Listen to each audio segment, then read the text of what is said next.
feel some sense of having been dominated by this character? Well, the answer is definitely no. I've had a wonderful, wonderful 30-year ride. It has given me great opportunities to do things that I never expected to do. You have to understand that I set out to try to make a living as an actor. And I've been blessed with all of that and a lot more, for which I'm extremely grateful. So, the book is done. It's out there. It seems to be well received. Will there be any more Spock? I frankly don't see that in the future. I do feel we've come to a sense of closure. Yes, I know, as you probably do, that Spock appeared in an episode of Next Generation called Reunification. The last time we saw him, he was under deep cover doing ambassadorial work in the Romulan Empire. And he did a detente between the Romulans and their ancient enemies, the Vulcans. And if he's successful, we may hear about that someday.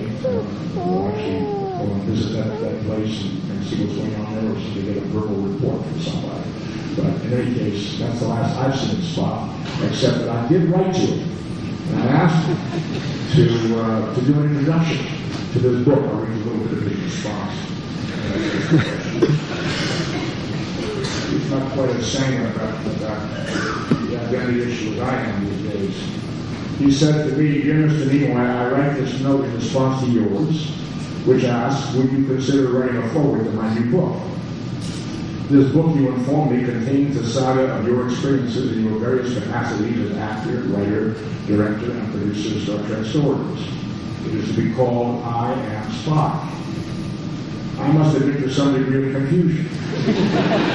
By all accounts, I'm in full possession of my memory, and I distinctly recall the title of your previous book on the website. It was, in fact, entitled I Am Not Spock, which seemed both logical and accurate, since indeed you are not Spock, and I've always believed and shall continue to believe that I am. To indulge in a human colloquialism, have you lost your small glass gaming spheres? I herewith take the liberty of reminding you of a dialogue between us in the aforementioned publication. Nimoy said, "Spock, this competition between us is silly." And Spock said, "I am not aware that one exists." And Nimoy said, "Well, it does, and it's silly. Don't forget that I'm real, and you're a fictitious character." And Spock said, "Are you sure?" That's the introduction as well. So we have time to discuss.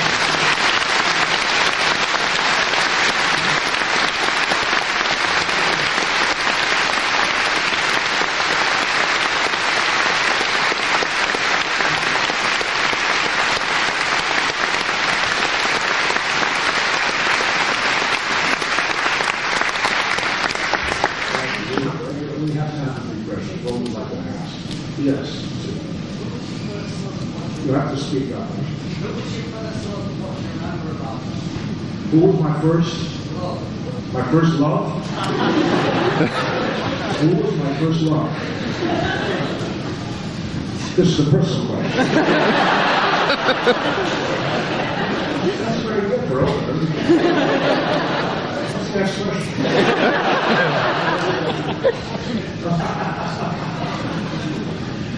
Yes, I'm sorry. Yeah.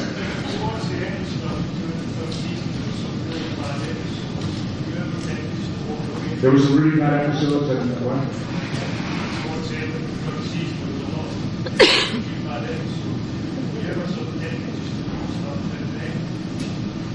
Yeah, particularly in the third season. You're right. I have said in the past that I felt we did our best work in the first and second season. The third season was questionable. At the end of the third season, because it had been a rocky road that third year, I mixed feelings when we were canceled. I thought, I'm sad to see the show end. I'm relieved that we don't have to worry about it getting worse from here.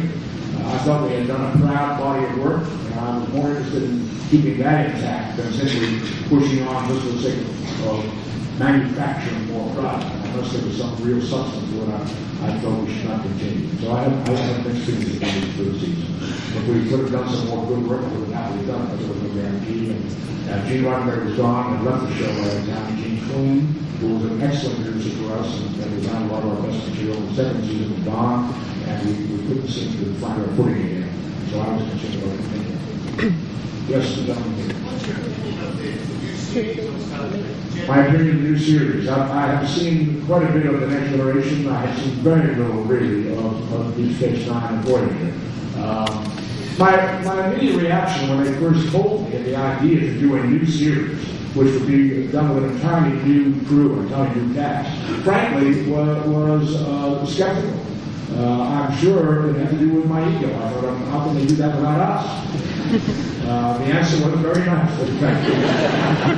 7 very successful seasons. I think they had some wonderful talent on the show. They did some very good stories.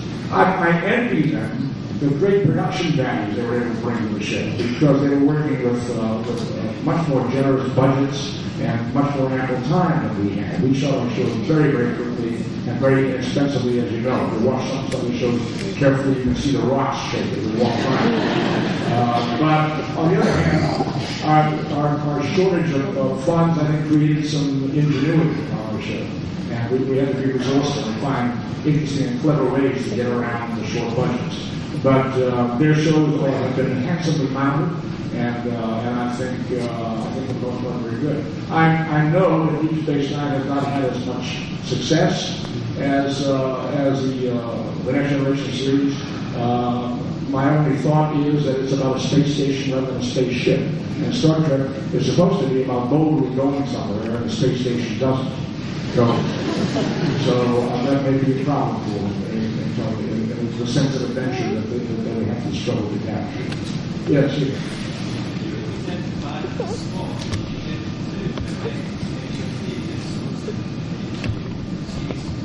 Help me. If I would be tempted to come back as Spock, would I be tempted? Oh.